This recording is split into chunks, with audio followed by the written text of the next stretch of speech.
ئەمانە ئایا کە ئێستا لەم پرۆژە یاسایە یاخود لەم ڕێکەوتنەی کە کرا لە نێوان هەولێر و بەختە کە دەبوو مافە دەستوریەکانی هەرێمی کوردستان بدرێت، ئایا ئەو بڕگانی زیاد کراوە لە مادەکە دەستورین؟ ئەم پرسیارە لە دکتۆر گۆڤەن شێروانی دەکەم کە شارەزای ئابووریە و لە ستۆدیۆ میوانی ئەمەیە. دکتۆر گۆڤەن بەخێر هاتیۆم، کاتت باش. خۆش بسلامت. زۆر سپاس. دکتۆر، ئەوەی کە ئێستا دیاری کراوە یاخود ئەیانەوێت بڵێن ئێمە ئەم بڕگەیە زیاد دەکەین بۆ مادەی 13 و 14 دا چەند دەستورین؟ سلااو ڕێزم بۆ کەناڵی کوردستان بیسار و بینەرانی عزیز و سوپاس بۆ میوانداریمان.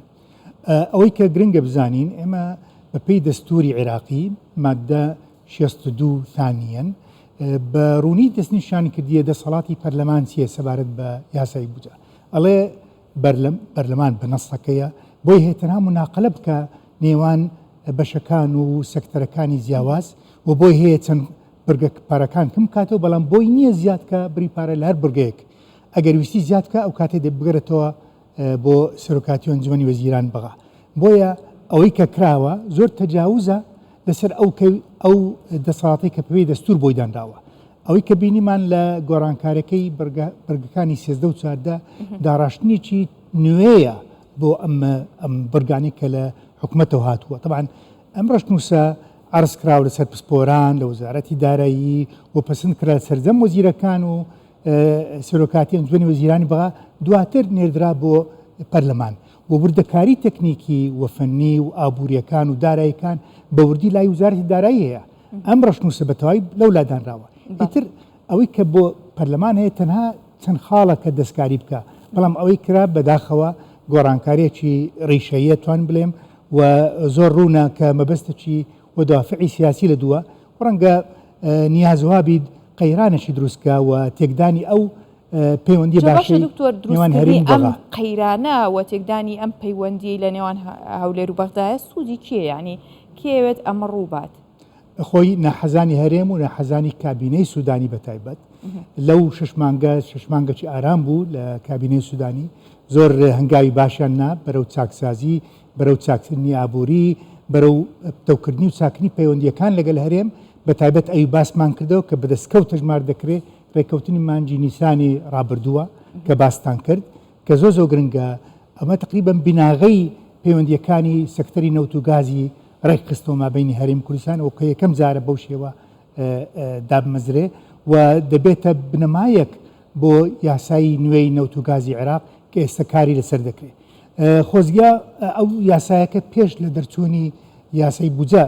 ڕەوانەی پەرلەمان کرابە ئەو کاتەی چونکە بوجەکە اعتیماد لەسەر نەوت دەکا نەک بە پێچەوانە. باشە، ئێستا کە ڕەوانە نەکراوە لە پرۆژە یاسای بودجەدا یەکلایی کراوەت یاخود چ کاریگەریە بێت لەسەر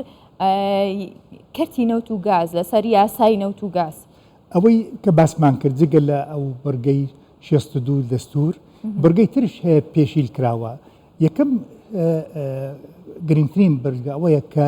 مەرجێکی دانایە بۆ هەناردنەکردنی پشکی هەرێم لە بوجە. ئەم دوو مەرجەش کە یەکەم بەرهەمێنانی 400,000 بەرمیلە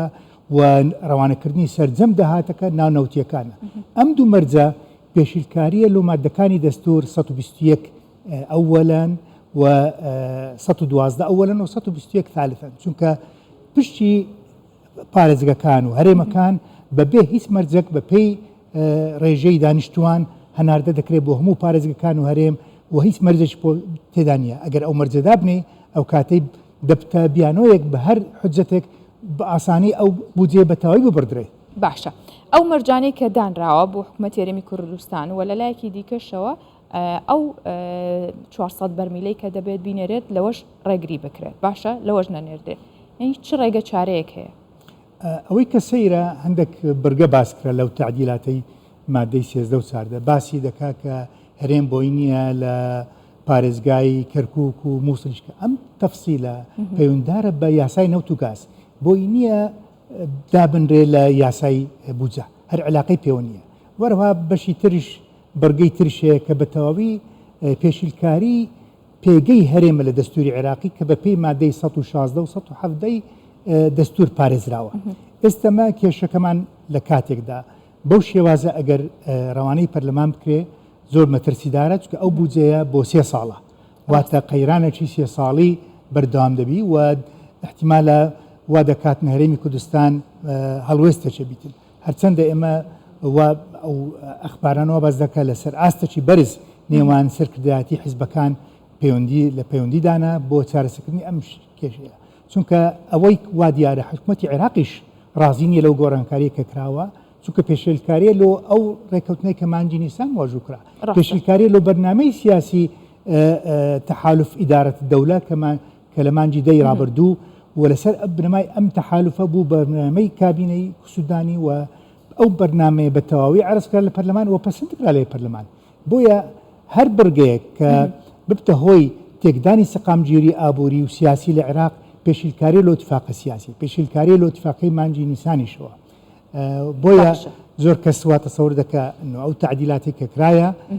مەبەستە چی ناڕەوای هەیە و بۆ بەرژەوەندی گەلی عێراق و وێلی کوردستان نییە بە هیچ شێوەیە باشە بۆ هیچ لایەن نییە دکتۆرەمە وای لیا تۆ بڵێ بەشەکەی خۆم بۆ خۆم ئەوەی تۆشە خۆم یعنی لەو لاوە 400 بەرمیلەکە داوای لێکات 400,000 بەرمیلەکە داوا لێکات بۆی بنێری ڕێگریشە لێکات یعنی ئەمە لەکوێوە بنێرێ لە هەمان کاتیشە پشتی هەرێمی کوردستان نانێردرێ باشە یاسای نەوت و گاز نەوت و غاز لێرەیە چ کاریگەریە بێ لەسەر ئەم حاڵەتە یاخود ئەم کاری کە کراوە چی کاریگەریە کە بێت لەسەر ئەو یاسایە بەپێی بڕیاری محکمەی بازرگانی نێودەوڵەتی کە لە 23 ئادار دەرچوو و لە 25 ئادارەوە تورکیا هەناردەکردنی نەوت ڕاگرتەوە واتە ئێستا پتر لە 2 مانگە ڕاوەستایە بەڵام ئەو اتفاقی کە کرا مابینی حکوومەتی هەرێم و بەغا لە 4 نیسانەوە ئێستا لە ئەستۆی بەغاوە لە ئەستۆی کۆمپانیای سۆمۆیە دەست پێکا بە ڕەوانەکردنی نەوت بۆ دەرەوەی عێراق بە بڕی نزیکەی 470,000 بەرمیل 400 هەرێمی کوردستانەوە و 70 تا 80,000 لە چێلگەکانی کەرکووکەوە بەڵام کە نەتوانرا ئەم بڕنەوتە هەناردە بکرێ ئەمە لە ئەستۆی حکوومەتی فیدراڵە بۆیە بەپێی ئەو یاسایش ئێمە استحقاقی هەرێم لە یەکی 2023 مستحقا هەرچەندە هەناردەکردنی وەستاوە بەڵام لە ئەستۆ و بەرپرسیاتی حکوومەتی هەرێمەوە نییە ئەوەی کە پێشبینی دەکرێت لە دانانی ڕەشنووسی نەوت و گاز ئەو زۆر گرنگە کە دەبتە بنەمایەک لۆ ڕێکخستنی پەیوەندیی نەوت و گاز مابینی عێراق و هەرێم و دابەشکردنی دەسەڵات و مەسئولیات ئێمە دەزانین پرۆسەی دەرهێنانی نەوت بە 8 قۆناغ تێپەردر لە ڕۆژی پشکنینەوە دەرهێنانەوە پرۆسەکردنەوە گواستنەوە بە بۆڕی پاڵاوگەکان تا دوای نزیکەی 8 قۆناغی هەیە ئەم یاسایە ئەگەر بتوانێت مەسئولیەتی هەردوو لە ڕێک بخاتەوە و هەر لاک بزانی مافی خۆی و مەسئولیەتی خۆی چییە ئەو کاتەی کێشە دروست ناکرێت و کێشە کۆنەکانیش احتیوا دەکرێت بەو یاسایە کە زۆربەی کەس باشە دکتۆر ئاماژەت بۆ کرد کە ئەمە مەسلحەتی هیچ لایەنێکی تیان نییە و زەرەرە بۆ حکوومەتی عێراقیش کەواتە حکوومەتی عێراقیە بێت چی بکات لەم دۆخی ئێستا و ئەو بڕگانە چۆن چارەسەر بکات چۆن جێگیر نەکرێت بۆی کە هیچ لایە و مافی دەستوری هەرێمی کوردستانیش بدرێت جێی داخە ئەم لایەنە سیاسیانەیە کە ڕۆڵیان هەبوو لە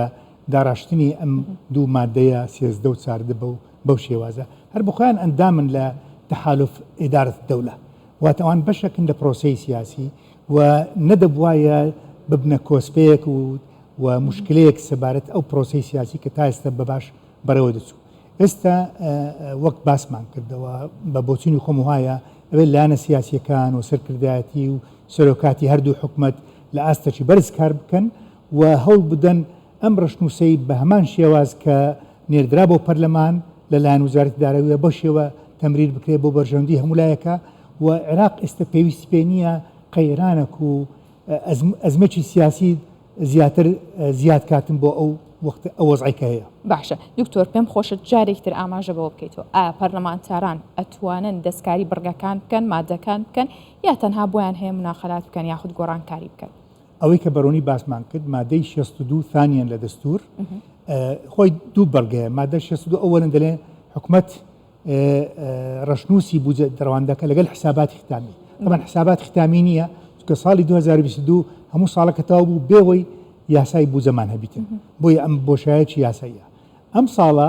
تەنها بوجەکە ناردراوە حسابات ختامی تێدا نییە لە بورگەی ثانیەن و دووەم لە مادەی 62 ئەڵێ ئەم دەسەڵاتی دەستنیشان کراوە دەلێت پەرلەمان تەنها بۆیە مناقلە بکە نێوان بەشەکانی جیاجیایی بوجە و ئەگەر هەر بەشک بری پارەکەی زیاتر بۆ یەکەم کاتەوە بەڵام دەسەڵاتی زیادکردنەوەی نییە تەنانەت ئەگەر گەڕاوە بە بێگەڕانەوە بۆ حکوومەتی عێراق. زۆر سپاس بەڕێز دکتۆر گۆڤەن شێروانی شارەزای ئابووری وزە لەگەڵمان بووی سپاس بۆ ئەو ڕوونکردنەوەوانە. زۆر سپاس بووی.